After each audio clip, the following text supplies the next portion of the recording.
İsmim Bekzod. Bizada Lugon kompaniyasidan olingan 4 ta texnikamiz bor. Kompaniyangiz nomi va siz qaysi hududlarda faoliyat yuritasiz? Kompaniyamiz nomi Elevated Asadbek. Kattaqo'rg'on tuman hududida faoliyat yuritamiz. Texnika kuniga qancha hajmdagi ishni bajaradi? Texnikamiz kuniga har bitta texnika 1000 tonnadan 2000 tonnagacha bo'lgan yuklarni ortadi. Nosozliklar ish jarayonini to'xtatgan holat bo'lganmi? Hozircha bo'lgani yo'q. Yangi texnika, birinchi olgan texnikamizga 2 yil bo'lyapti. Nosozlik holatlari bo'lgani yo'q. Kecha ham sizga yordam bergan holatlar bo'lganmi? Muammolar qanchalik tez hal bo'lgan? Hozircha ishimiz tushgani yo'q, muammo bo'lgani yo'q hozircha.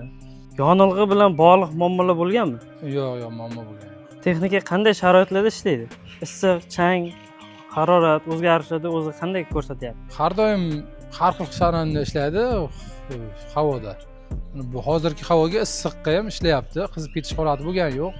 Qish kunlari ham sovuqqa ishlagan. Nima hech qanaqa muammo bo'lmagan. Changda ishlaydi. Filtrlarni tez tozalab turamiz, hech qanaqa muammo yo'q. Filtrlar, moy almashtirish qanchalik oson va qulay?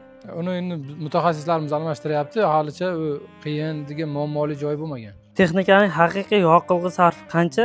Pogroschilarimizni soatiga 18 dan 20 tagacha yoqilg'i yoqadi.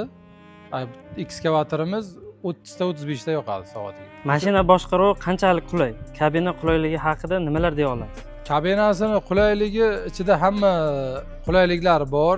Konditsionerlar ishlaydi, qish kuni pechkalar ishlaydi.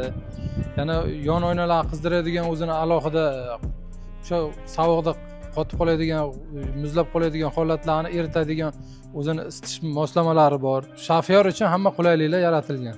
Lugon va Kechayim bilan qanday tajribangiz bor? Lugon va Kechayimdan shu Lugon pogroschiga bizga yoqqan, ma'qul kelganligi uchun boshqa pogroschilarga qaraganda ancha qulaylik bo'lgani uchun biz o'sha Kechayim kompaniyasida shu mahsulot bor ekan, o'shandan xarid qilgan biza.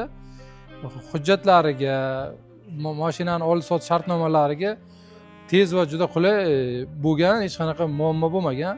Hamma narsani o'z vaqtida hal qilib berganlar. Sizga nima yoqdi? Nima yaxshilanishi kerak deb o'ylaysiz? Yoqqan tomoni ishchilarning muomalasi, keyin o'sha oldi sot shartnomalarga hech qanaqa muammo qilmasdan birdan ishni hal qilib berganlar.